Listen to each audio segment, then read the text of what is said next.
Bonjour, aujourd'hui Altaïr Académie des Arts et de l'Histoire va traiter d'un thème passionnant, celui des fêtes, magnificences et réjouissances à Fontainebleau pendant la Renaissance, de François Ier à Louis XIII.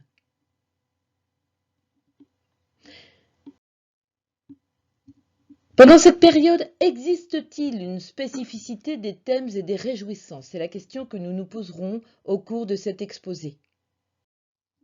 La fête à la Renaissance se décline de la façon suivante.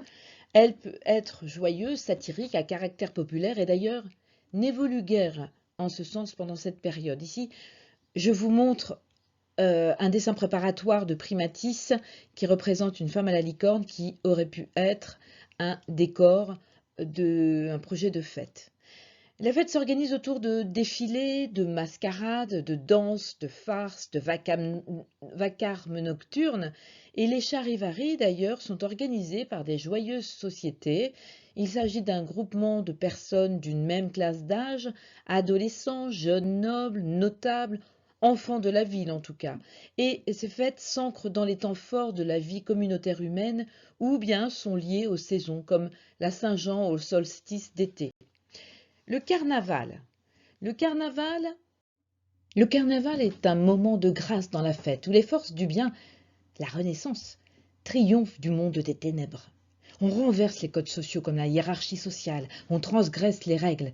Et d'ailleurs, les grands du royaume se prêtent parfois au jeu en se costumant et en défilant dans les rues. Ces fêtes cristallisent aussi les tensions entre différents groupes sociaux, religieux, familiaux et bien sûr servent la propagande politique et religieuse, ce qui a induit certaines interdictions de ces manifestations et parfois considérées bien sûr comme anti-catholiques dans certaines régions, comme à Valenciennes en 1547. La Réforme et la Contre-Réforme condamnent ces fêtes païennes pour des raisons morales et politiques évidentes. Ici, ce projet de Rousseau représentant les parcs masqués nous permettent de comprendre pourquoi cette interdiction, cette considération négative des fêtes païennes, étant donné que lorsque les parcs déambulaient dans la rue, dans la ville ou dans le château, eh bien, nous pouvions considérer que ce répertoire païen, profane, mythologique desservait l'autorité religieuse, les autorités religieuses. Les fêtes collectives sont organisées par le pouvoir et toutes ces fêtes, carnaval, fête de la Saint-Jean, sont liées aux fêtes religieuses également et elles suivent le calendrier liturgique, l'épiphanie, la fête-Dieu, Pâques. Les entrées monumentales s'inscrivent dans ces fêtes collectives et requièrent une iconographie, mettent en scène une iconographie très importante, un cérémonial codifié depuis le Moyen-Âge et ces entrées, eh bien, ce sont les accueils aux portes d'un souverain, d'un monarque et qui donnent lieu justement à une manifestation collective grandiloquente et donne lieu également au parcours du souverain dans la cité qui prend les clés, qui échange des présents. Le cérémonial de l'entrée reste codifié de la même manière entre le Moyen Âge et la Renaissance. En revanche, les thèmes changent. Les décors également et la somptuosité des spectacles autour de ces entrées devient majeure. Et dans le cas d'une entrée royale, il s'agit de mettre en scène le pouvoir et la monarchie. Les fêtes religieuses se conjuguent parfois avec pour donner aux cérémonies une dimension absolument sacrée. Dans tous les cas, la ville se transforme par les processions, les défilés, mais aussi par les développements de scénographies de plus en plus complexes, comme en témoigne ce projet de Niccolò della Batte pour l'entrée triomphale de Charles IX à Paris. Les fêtes peuvent s'articuler également autour de grands événements donnant lieu à des cérémonies publiques, des mariages, des baptêmes, des intronisations, des réceptions d'hôtes étrangers, comme ce fut le cas lors du voyage de Charles Quint qui traversa la France en 1539 et qui s'accompagna lors de sa réception à Fontainebleau de festivités destinées à la cour seule. Ici, cette vue de la galerie François Ier au château de Fontainebleau présente la somptuosité, la grande fierté que fut la galerie que François Ier fit construire par l'équipe de la première école de Fontainebleau qui s'articulait autour de Rosso et qui fut la pièce la plus importante pour réceptionner l'hôte étranger qui fut le geôlier quelque temps auparavant de François Ier à Madrid. Les fêtes sont aussi des réminiscences de célébrations liées à la chevalerie. Le tournoi est une des démonstrations de ces fêtes qui prennent place dans la résidence royale, dans les cours de palais, les jardins, dans les salles, donc à l'intérieur également, et qui à l'extérieur se déploient sous le format d'un tournoi ou de différentes improvisations, travaux, exercices collectifs, dont des exercices liés aux armes, et à l'intérieur qui convoque la danse et les plaisirs de bouche. Ce tournoi d'Antoine Caron commémore le mariage d'Henri II et de Catherine de Médicis qui a eu lieu en 1533. Et à l'origine d'ailleurs, le tournoi devait maintenir les chevaliers en forme physique. Mais il s'avéra que ce fut un sport assez brutal et il se trouva extrêmement réglementé au point de devenir un véritable spectacle. Alors apparaît et se développe le tournoi à thème chevaleresque. Celui qui prend cadre dans une histoire, un récit, une narration. Et il reste le divertissement majeur alors dans toutes les cours de l'Europe, étant le divertissement même de la chevalerie de cour. Les danses et mascarades font partie des festivités nocturnes quant à elles, après le banquet. Et le roi et les nobles apparaissent alors costumés et évoluent par la danse. En 1542 d'ailleurs, lors du carnaval, François Ier et le cardinal de Lorraine sont successivement déguisés en ours, en crevette et en centaure. Je vous présente ici un exemple de costume immortalisé grâce au dessin préparatoire de Primatis de ces costumes qui étaient endossés par la cour, par les hauts dignitaires, les hauts fonctionnaires, les nobles et les souverains. Cet exemple avec Saturne, costume très décoré de diverses couches vestimentaires. Et celui-ci, de Primatis encore, l'homme au baldaquin, qui est aussi une forme de souvenir, de commémoration de ces costumes utilisés lors des festivités à la cour.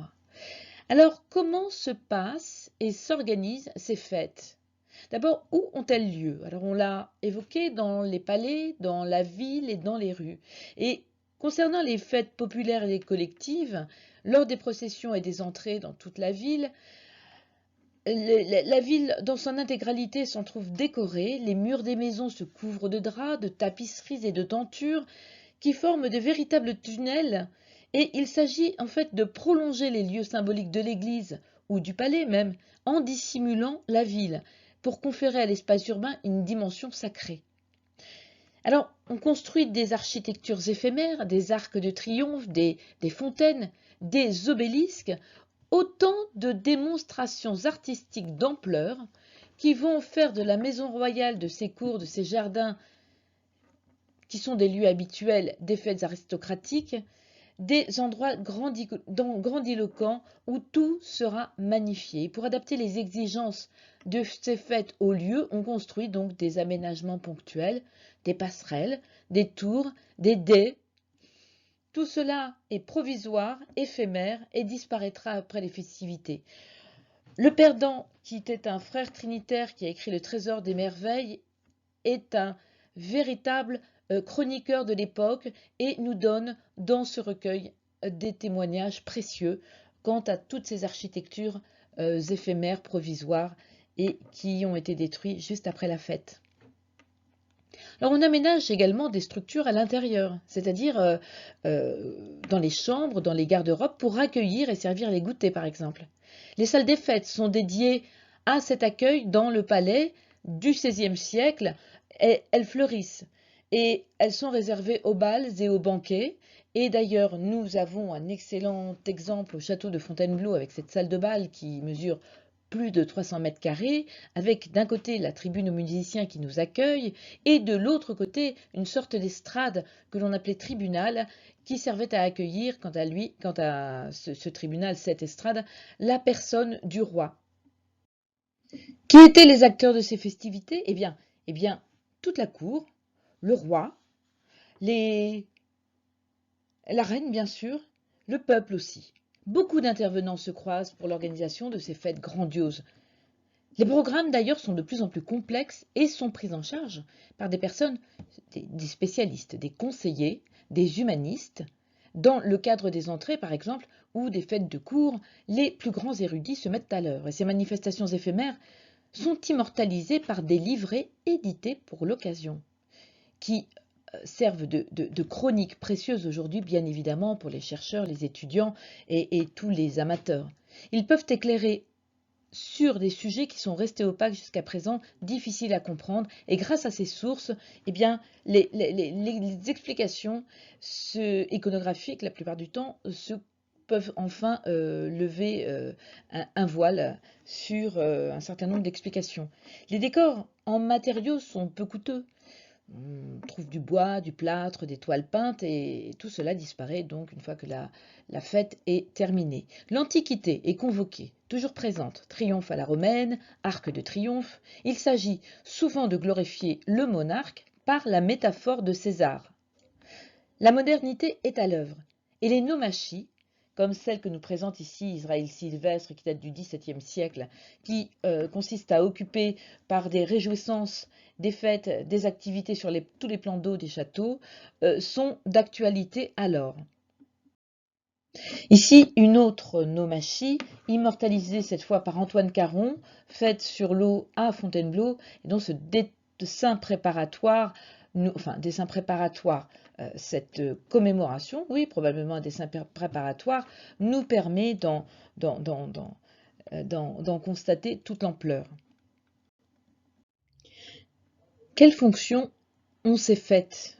Eh bien, les fêtes ont des fonctions unifiantes et stabilisantes. Ce sont des fêtes collectives dans les villes où différents groupes sociaux participent ainsi que la population locale dans son intégralité.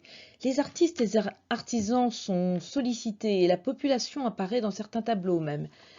Cela génère une cohésion importante autour des gens et autour surtout du pouvoir civil et du pouvoir religieux. Et de fait, une grande indulgence est due à la population entière de la part du pouvoir dans le cadre de ces fêtes.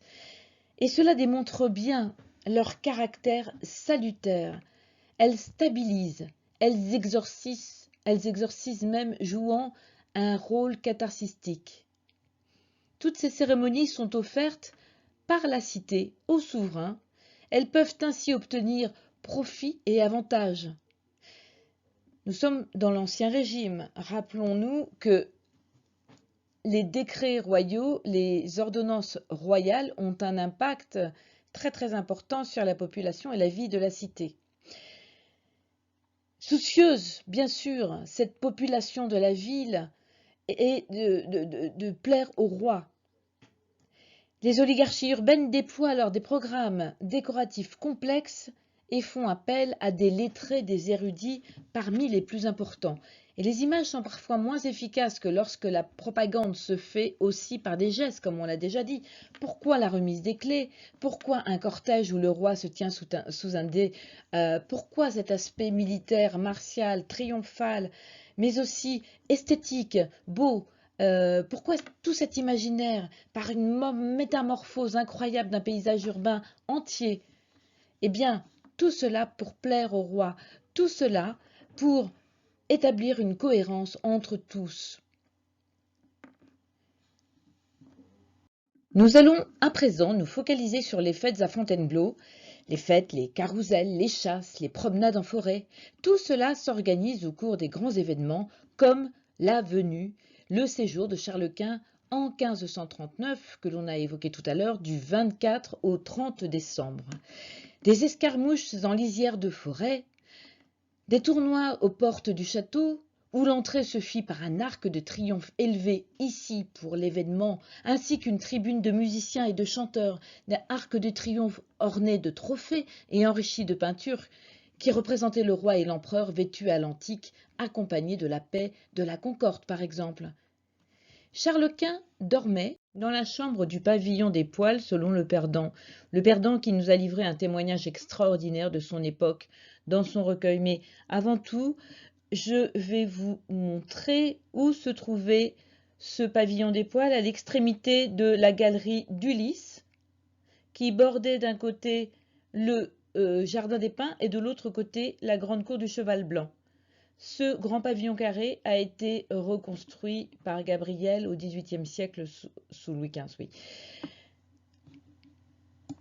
Voici la première de couverture du trésor des merveilles de la maison royale de Fontainebleau, que l'on peut consulter dans toutes les librairies, à la BNF, dans les ressources Gallica, et c'est un trésor pour quiconque recherche des témoignages, une vision, un point de vue de la ville et du château à l'époque du perdant. C'est vraiment un ouvrage d'une extrême préciosité.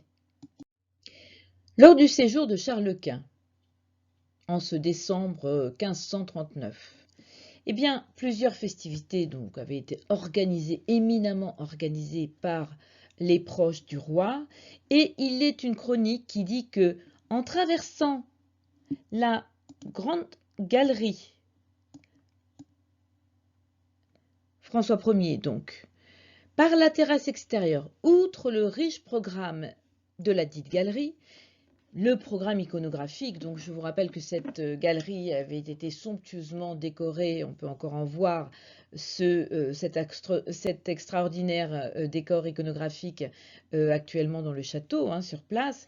Eh bien, il traversa et put admirer dans la cour de la Fontaine des architectures éphémères, un programme iconographique également déployé dans toutes ces architectures éphémères, et puis, ensuite, il assistait à un concert de musique et après avoir entendu quelques airs, allait se reposer, se remettre de toutes ses activités pour mieux recommencer le lendemain et les autres jours avec des chasses royales, des tournois, des combats, des escarmouches à pied, à cheval.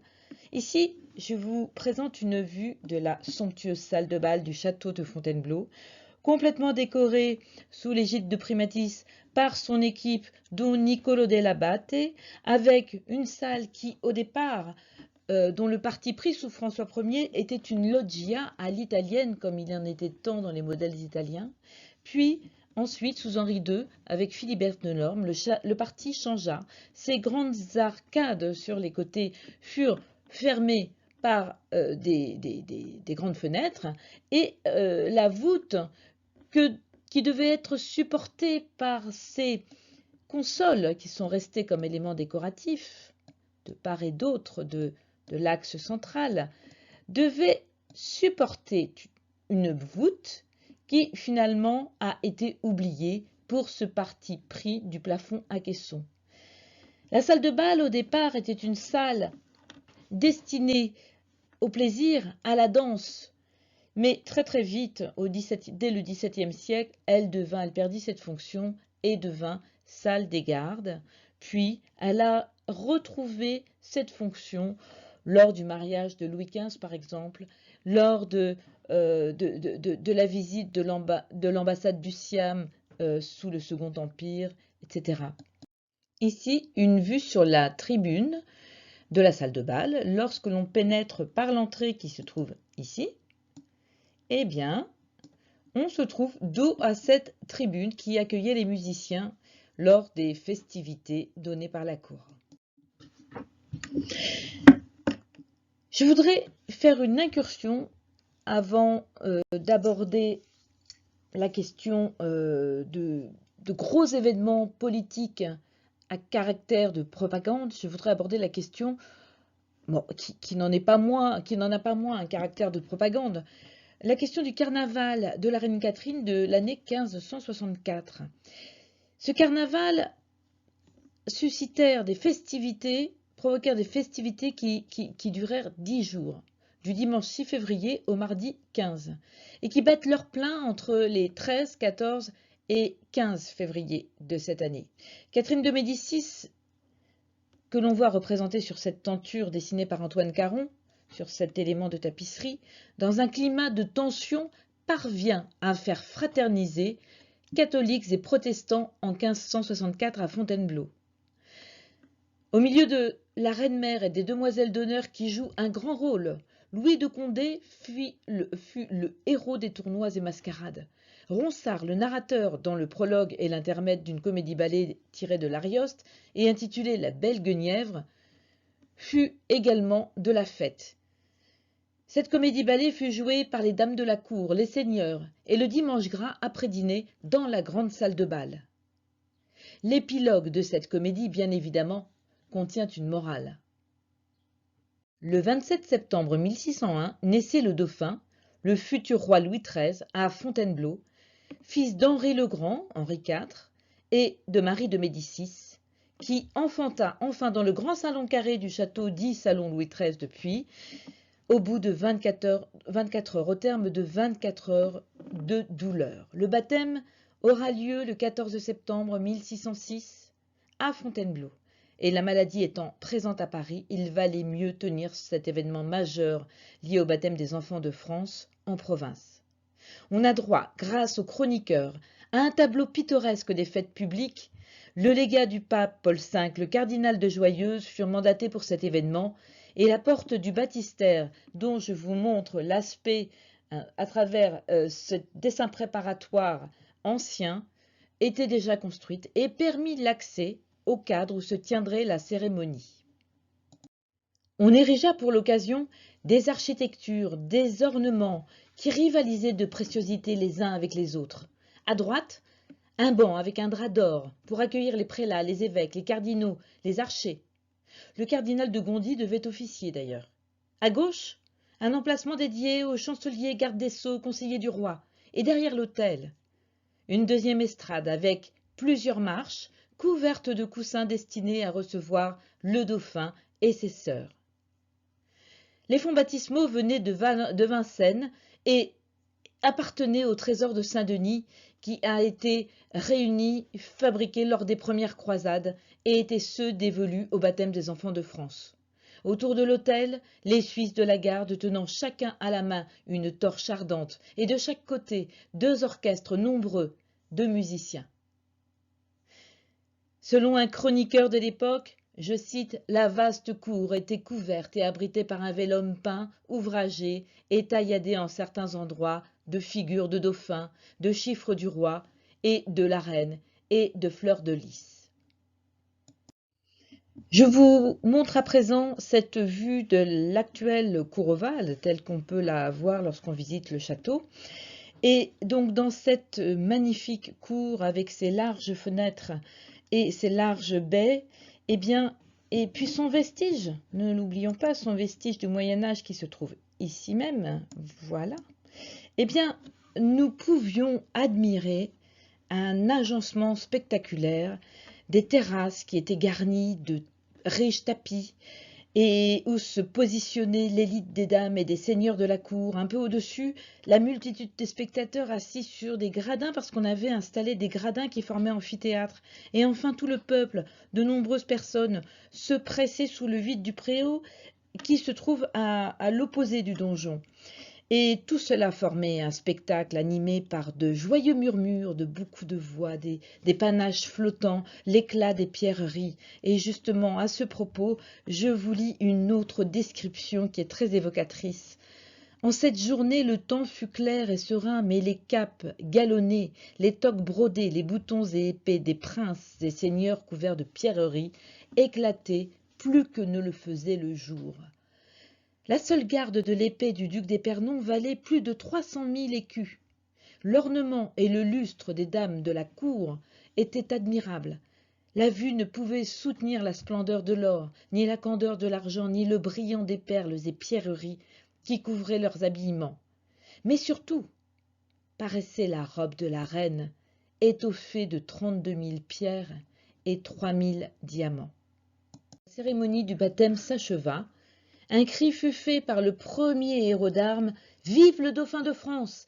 Et cette acclamation fut suivie de tout le peuple et des trompettes fifres avec salve de mousquetades de tous les soldats. Et puis s'ensuivit un magnifique souper à la cour dans la salle des fêtes, divisé en 4 tables et suivi d'un bal somptueux et d'un feu d'artifice non moins somptueux qui fut donné devant la porte de la chaussée et de la capitainerie qui se trouve au bout de la chaussée. Voilà, la chaussée, la porte dorée, ici précisément, c'est un petit peu grossier, et la capitainerie ici, au bout de l'allée, devant l'entrée du château qui menait jusqu'à la forêt.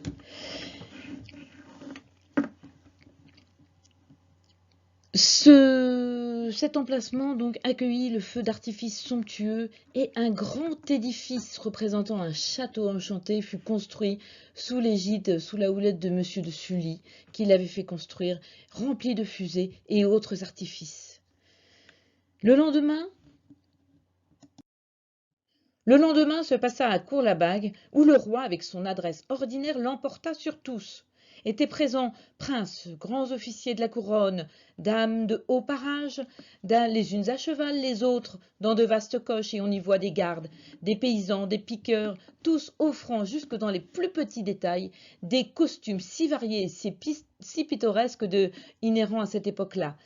Et ici, je vous montre une vue de la galerie des Serres qui nous donne un aperçu des divertissements de toutes sortes en 7 tableaux de 12 pieds de hauteur et de 20 mètres de large.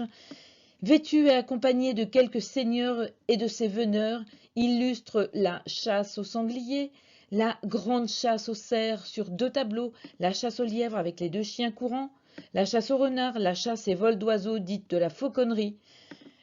Et nous pouvons retrouver toutes ces descriptions liées au sport et aux chasses de l'époque chez l'abbé Guilbert, dont je vous présente ici la première de couverture, son recueil description historique des châteaux, bourgs et forêts de Fontainebleau, qui est également, comme celui du Perdant, une source extrêmement précieuse pour qui s'attache à écrire, à rechercher sur le Fontainebleau historique. Après les guerres de religion et les grands chantiers menés à Fontainebleau, dans le palais, à l'intérieur et à l'extérieur par Henri IV, eh bien celui-ci perpétue la tradition des magnificences à la cour de Fontainebleau. Il reçoit l'ambassadeur Dom Pedro de Todette avec une magnificence toute royale. À l'automne 1609, il marie son fils, César de Vendôme, avec Françoise de Lorraine, duchesse de Mercœur. Et tout cela donne lieu à des fêtes, des liesses qui ne s'interrompent jamais que pour le plus grand plaisir du peuple et de la cour. Je vous remercie et vous dis à de prochaines aventures.